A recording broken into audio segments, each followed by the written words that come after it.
Hello friends, नमस्कार। आलोक academy की online classes में आप सभी का स्वागत है। दोस्तों, हम पढ़ रहे हैं हिंदी की क्लास। बिहार शिक्षक भर्ती परीक्षा 2023 हिंदी की क्लास में मैं आप लोगों को आज पहली क्लास लेकर आया हूं, जिसमें भाषा एवं स्वर ये दो टॉपिक कवर करेंगे। देखिए, प्रश्न पूछा जाएगा कि भाषा किस धातु से बना है, तो भाषा भास धातु से बना है। भाषा की विशेषताएं भी पूछा जाता है। भाषा अर्जित संपत्ति है, यानी जन्मजात नहीं है कि जन्म हुआ हम और इस भाषा को लेकर के जन्म लिए हैं, ऐसी बात नहीं है। भाषा अर्जित संपत्ति है। भाषा सामाजिक प्रक्रिया है। भाषा हम किसी समाज में ही सीखते हैं। भाषा का अंतिम स्वरूप नहीं होता है। इसका अर्थ ये रहा कि भाषा का कोई अंतिम स्वरूप नहीं है, वो हमेशा क्या होती है, परिवर्तनशील होती रहती है, यानी भाषा परिवर्तनशील होती है। भाषा का स्वरूप कठिन से सरल की ओर अग्रसर होता है। अगर किसी भी भाषा का अगर हम लोग वर्णमाला अगर नहीं जानते हैं तो वो भाषा हम लोग को क्या लगेगी, कठिन लगेगी। लेकिन जब उसकी हम वर्णमाला जैसे क ख ग मात्राएं अगर हम लोग सीख जाते हैं तो धीरे धीरे मिला करके पढ़ने लगते हैं, और कुछ दिनों के बाद हम धारा प्रवाह के साथ पढ़ने लगते हैं तो क्या चीज़ हो जाती है, सरल हो जाती है। यानी भाषा का स्वरूप कठिन से सरल की ओर अग्रसर होता है, ये याद रखेंगे। प्रश्न पूछा जा सकता है, भाषा कौशल कितने प्रकार का होता है, तो भाषा कौशल 4 प्रकार के होता है। फ्रोबेल ने बताया था। कैसे बताया था? उन्होंने कहा था कि सुनना, बोलना, पढ़ना, लिखना 4 कौशल है। इसका क्रम है सुनना, बोलना, पढ़ना, लिखना। ये चारों क्रम भी याद रखेंगे क्योंकि पूछा जा सकता है। मारिया मोंटेसरी एक है, उन्होंने इस क्रम को थोड़ा सा पलट दिया। उन्होंने सुनना बोलना तो ठीक लिखा, लेकिन लिखना और उसके बाद पढ़ना याद रखिएगा। पहले लिखना तब पढ़ना, यानी सुनना, बोलना, लिखना और पढ़ना, ये क्रम उन्होंने दिया। प्रश्न भी पूछा जा सकता है अगला कि भाषा कौशल के उप कौशल कितने हैं, तो भाषा कौशल के उप कौशल 2 हैं। नंबर 1 ग्रहणात्मक कौशल और नंबर 2 अभिव्यक्तात्मक कौशल या उत्पाद कौशल। ग्रहणात्मक कौशल का मतलब हम लोग अर्थ ग्रहण करना हम सीखेंगे। अभिव्यक्तात्मक या उत्पाद कौशल का मतलब विचार अभिव्यक्ति करना। तो ये हो गया आपका उप कौशल। प्रश्न पूछा जा सकता है कि भाषा उप कौशल कितने प्रकार के होते हैं, तो आप कहेंगे कि यह 2 प्रकार के होते हैं। आइए देखिए, जो भाषा के प्रकार है, प्रश्न पूछा जाएगा कि भाषा के कितने प्रकार हैं, तो आप क्या जवाब देंगे? तो भाषा के 3 प्रकार होते हैं। नंबर 1 मौखिक, लिखित और सांकेतिक। मौखिक भाषा किसे कहेंगे? जिससे बोलकर या सुनकर के हम समझ पाए, जान पाए। जैसे रेडियो द्वारा समाचार सुनना, मोबाइल पर बातचीत करना, ये क्या कहा जाएगा? मौखिक भाषा कहा जाएगा। लिखित भाषा में हम लिख करके या पढ़ करके, जो लिखी हुई चीजें हैं उसे पढ़ करके या जो अपनी बातों को लिख करके हम लिखित भाषा का इस्तेमाल करते हैं। जैसे मान लीजिए पाठ्य पुस्तक अगर हम कोई पढ़ रहे हैं, समाचार पत्र पढ़ रहे हैं, तो क्या कहा जाएगा? लिखित भाषा कहा जाएगा। क्या कहा जाएगा? लिखित भाषा कहा जाएगा। अगला देखेंगे सांकेतिक भाषा। संकेतों के द्वारा हम भाषा का ग्रहण करते हैं, संकेतों से समझते हैं। तो क्रिकेट में जैसे अंपायर एक अंगुली ऊपर करता है या लेग बाई का इशारा करते हैं, तो जो संकेत समझेंगे वो सांकेतिक भाषा कहा जाएगा। क्या कहा जाएगा? सांकेतिक भाषा कहा जाएगा। जैसे ट्रैफिक पुलिस वाले हैं, क्या हैं? ट्रैफिक पुलिस वाले हैं, तो वो भी संकेतों के द्वारा रोकने को और आगे बढ़ने को कहते हैं। तो ये सांकेतिक भाषा हो गया। दोस्तों, अगर आपको हमारी वीडियो अगर अच्छी लग रही हो तो हमारे चैनल को सब्सक्राइब कर लेंगे और इसको शेयर करने का भी काम करेंगे। चलिए आगे देखते हैं।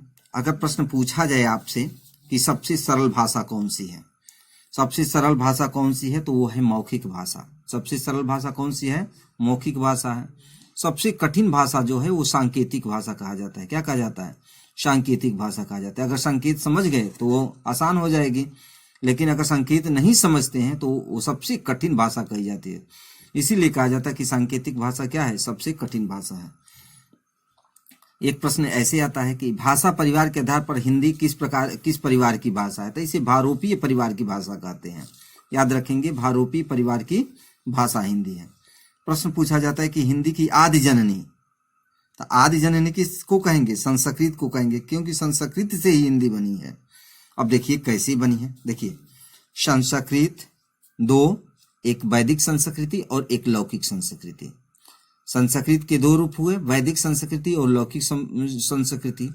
चूंकि वैदिक का मतलब जो वेद है, लेकिन वेद में ये दिक्कत है कि जैसे आप संस्कृत का अगर अच्छा ज्ञान नहीं है, पढ़ने का ढंग नहीं है, तो आप एक श्लोक को सही ढंग से नहीं उच्चारण उसका कर पाएंगे। तो ये चूंकि ये थोड़ा कठिन है, लेकिन लौकिक संस्कृति क्या है, वैदिक संस्कृति से सरल है, इसलिए ये लौकिक संस्कृति का आगे चल करके और विकास हुआ और लौकिक संस्कृति से ही प्रभावित होकर के ये पाली भाषा नया हुआ, यानी पाली भाषा आई। लौकिक संस्कृति से कौन सी भाषा आई, पाली आई। पाली के बाद पाली का ही आगे रूप बन करके प्राकृत हुआ। प्राकृत से क्या हुआ, अपभ्रंश आया और अपभ्रंश से सौरसेनी अपभ्रंश, और सौरसेनी से जो हमारी हिंदी है इसका जन्म माना जाता है। देखिए कहाँ से, संस्कृत के दो रूप, वैदिक और लौकिक। लौकिक से पाली, पाली से प्राकृत, प्राकृत से अपभ्रंश, अपभ्रंश से सौरसेनी अपभ्रंश और सौरसेनी अपभ्रंश से हिंदी। अगर प्रश्न अब यहाँ पर कैसे आता है, आइए मैं एक प्रश्न लेके आया हूँ, समझिए इसको। प्रश्न पूछ दिया है कि हिंदी भाषा का विकास माना जाता है, किससे विकास माना जाता है, सौरसेनी अपभ्रंश से, अपभ्रंश से, संस्कृत से, उपरोक्त में से कोई नहीं। ध्यान दीजिएगा, अगर ऐसा प्रश्न आता है कि हिंदी भाषा का विकास किससे माना जाता है, तो आप देखिए नीचे से चलिए, जो सबसे पहले होगा, जैसे हिंदी के बाद सौरसेनी, अगर ऑप्शन में सौरसेनी है तो उसको आप क्या कर लेंगे, इसको सही कर लेंगे। और अगर सौरसेनी नहीं रहता तब अपभ्रंश को हम लोग क्या करते, सही करते, लेकिन सौरसेनी दिया है इसलिए हम इसको क्या कर देंगे, सही कर देंगे। तो इस प्रकार से ध्यान देंगे। संस्कृत है ठीक है, लेकिन आदि जननी कहा जाता है। हिंदी का तो भैया वास्तव में विकास अगर देखा जाए सबसे, तो सौरसेनी से ही ना हुआ है, तो इसलिए सौरसेनी को हम क्या करेंगे, सही करेंगे। अब देखिए संवैधानिक दृष्टि से हिंदी का थोड़ा देख लें, इससे भी प्रश्न आता है। संवैधानिक दृष्टिकोण से 14 सितंबर को हम लोग हिंदी दिवस मनाते हैं। क्या मनाते हैं, हिंदी दिवस मनाते हैं। तो 14 सितंबर सन 1949 को हिंदी को भारत की राजभाषा स्वीकारा गया ना। 14 सितंबर के दिन ही हिंदी को राजभाषा स्वीकारा गया और ये सन था 1949।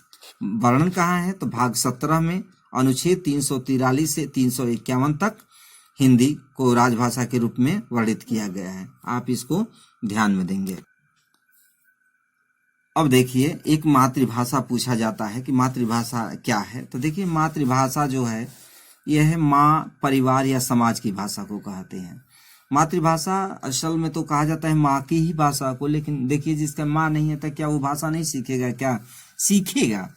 लेकिन अगर माँ नहीं है तो उसका कोई परिवार होगा, परिवार नहीं है तो समाज होगा, लेकिन समाज, परिवार, माँ, इन सबको मिला करके जो हम भाषा सीखते हैं वही मातृभाषा कहलाती है।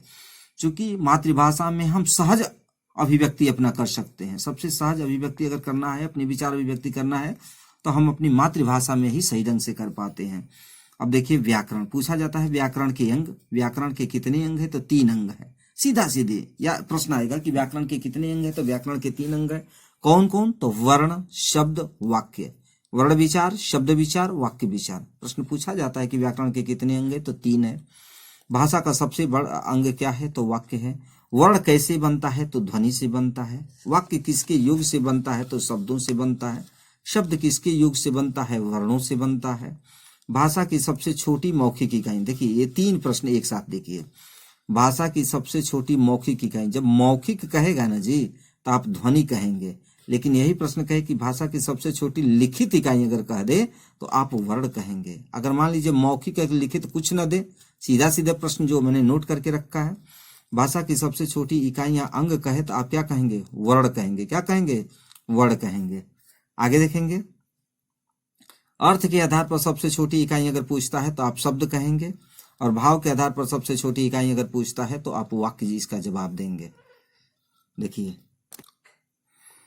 अब वर्ण पर हम ध्यान आप लोग को आकर्षित करना चाहते हैं। वर्ण देखिए, वर्ण के 2 रूप हम देखेंगे, स्वर और व्यंजन।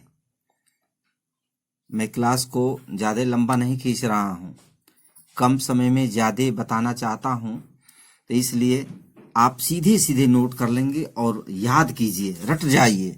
समझाने को तो मैं समझा ही रहा हूँ, हिंदी में पूछेगा कि हिंदी में स्वरों की संख्या कितनी है, तो 11। बिना सोच विचार के इसको नोट कर लीजिए। हिंदी में स्वरों की संख्या 11। कैसे? ओ, आ, ई, उ, री, ए, ऐ, ओ, औ, यही स्वर कहे जाते हैं ना। तो हिंदी में स्वरों की संख्या क्या कहा जाएगा? 11।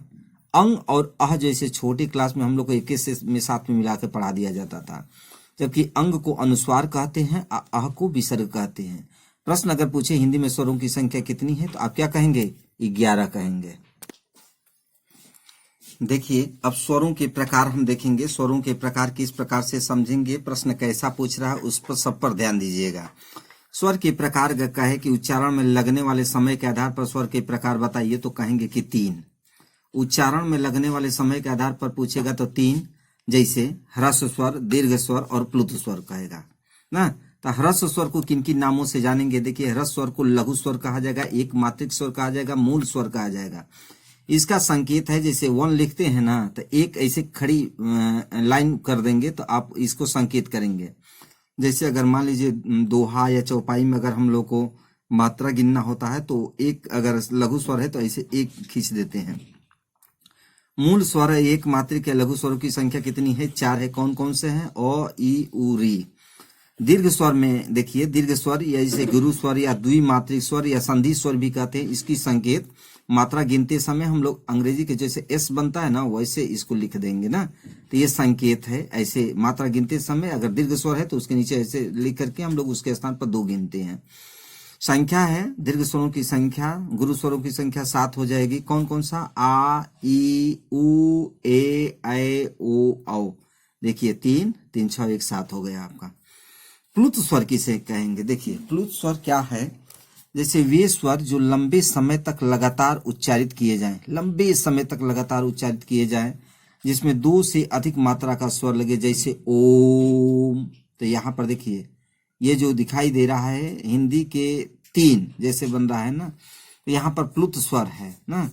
जैसे मैया, तो लास्ट में जो 2 से अधिक मात्रा लग रहा है उसे हम प्लुत स्वर कहेंगे। तो इस प्रकार से आप उच्चारण के आधार पर, उच्चारण में लगने वाले समय के आधार पर स्वरों की संख्या जाना।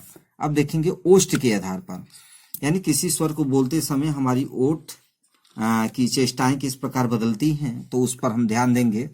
ओष्ठ के आधार पर वृत्ताकार एक है और एक अवृत्ताकार है। तो वृत्ताकार अगर स्वरों की संख्या देखें तो ये 4 है। इसमें मुंह वृत्त के आकार का खुले, जैसे उ, ओ, औ। तो इनकी वृत्ताकार स्वरों की संख्या 4।